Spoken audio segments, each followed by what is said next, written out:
ஆளுநர் RN ரவி அவர்கள் ஆளுநராக இங்கே வருகை தந்த நாளில் இருந்து தமிழ்நாட்டில் சர்ச்சைக்குரிய பல கருத்துக்களை தொடர்ந்து பேசி வருகிறார். திருவள்ளுவரை பற்றி, வள்ளலாரை பற்றி, நந்தனாரை பற்றி பல்வேறு கருத்துக்களை தம் விருப்பம் போல் பேசி வருகிறார். அண்மையிலே நம்முடைய பேரறிஞர் ராபர்ட் கால்டுவெல் அவர்களை பற்றி பேசியிருக்கிறார். எதுவும் அவருடைய சொந்த கருத்து இல்லை. அவருக்கு தமிழை பற்றியும் தெரியாது, தமிழ்நாட்டை பற்றியும் தெரியாது, தமிழர்களின் வரலாறு பண்பாடு குறித்து எதுவும் தெரியாது. பாஜக அரசால் நியமிக்கப்பட்டிருக்கிற ஒரு ஏஜென்ட், மாநில ஆளுநர் என்கிற பதவியோடு ஒன்றிய அரசின் முகவராக இங்கே அவர் நியமிக்கப்பட்டிருக்கிறார். வந்த ஒரு சில மாதங்களில் அவர் கால்டுவெலை பற்றி எப்படி படித்திருக்க முடியும்? தமிழ்நாட்டுக்கு வந்த இந்த ஒரு சில ஆண்டுகளில் அவர் வள்ளலாரை பற்றி எப்படி படித்திருக்க முடியும்?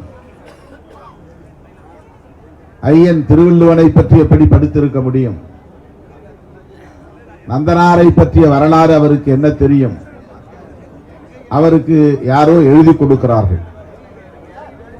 அப்படி எழுதி கொடுத்துதான் அவர் பேச முடியும். இது அனைவரும் அறிந்த உண்மை. அப்படி எழுதி கொடுக்கிறவர்கள் தமிழ்நாட்டின் உண்மையான வரலாற்றை ஆய்ந்தறிந்த தமிழ் அறிஞர்களாக இருக்க வாய்ப்பில்லை.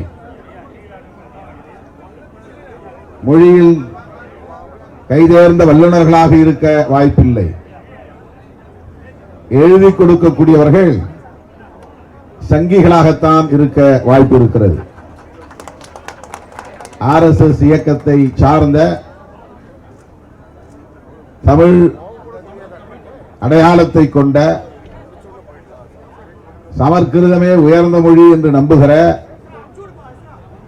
ஆரிய கலாச்சாரத்தையே தம் கலாச்சாரம் என்று ஏற்றுக்கொண்டிருக்கிற, வர்ணாசிரம தர்மத்தை உள்வாங்கி இருக்கிற, பார்ப்பனர்களே மேலானவர்கள், நாங்கள் அனைவரும் அவர்களுக்கு கொத்தடிமைகள் என்று நம்புகிற யாரோ ஒரு சங்கிதான் அதை எழுதி கொடுத்திருக்க முடியும்.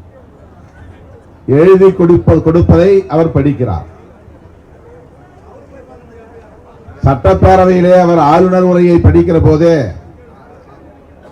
பல பேராக்களை படிக்காமல் கடந்து போயிருக்கிறார். போன முறை சில சொற்களை உச்சரிக்காமல் தவிர்த்திருக்கிறார். என்னென்ன சொற்கள்? பெண்ணுரிமை என்பதை நான் உச்சரிக்க மாட்டேன்.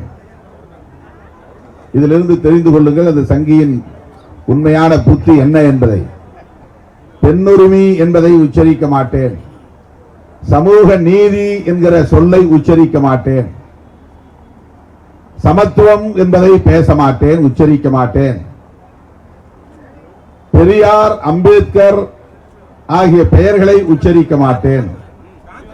எவ்வளவு ஆணவம் இருந்தால், எவ்வளவு அகந்தை இருந்தால் தமிழ்நாட்டில் வந்து தமிழ் மண்ணில் இருந்து கொண்டு, தமிழர்கள் ஆளுகிற மன்றத்தில் நின்று கொண்டு பெரியார் பெயரை உச்சரிக்க மாட்டேன், அதை தவிர்ப்பேன் என்று அவரால் தவிர்க்க முடிகிறது.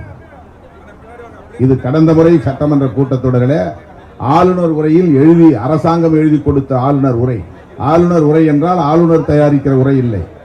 அது ஆளுகிற அரசு, தமிழ்நாடு அரசு, திராவிட முன்னேற்ற கழக அரசு எழுதி தருகிற உரை. அதுதான் மரபு.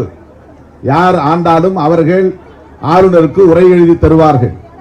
அந்த உரையை வந்து படித்துவிட்டு செல்வதுதான் ஆளுநருக்கு கடமை. அதுதான் ஆளுநரின் மரபு. ஆனால் இவர் ரொம்ப விழிப்பாக இருக்கிறாராம், கொள்கை பிடிப்போடு இருக்கிறாராம், எழுதி கொடுத்ததை அப்படியே படிக்க மாட்டாராம். அதில் உள்ள விவரங்களை எல்லாம் அறிந்து தன் விருப்பத்திற்கு இணங்க பேசுவாராம். அதை வெளிப்படுத்தக்கூடிய ஒரு முயற்சி.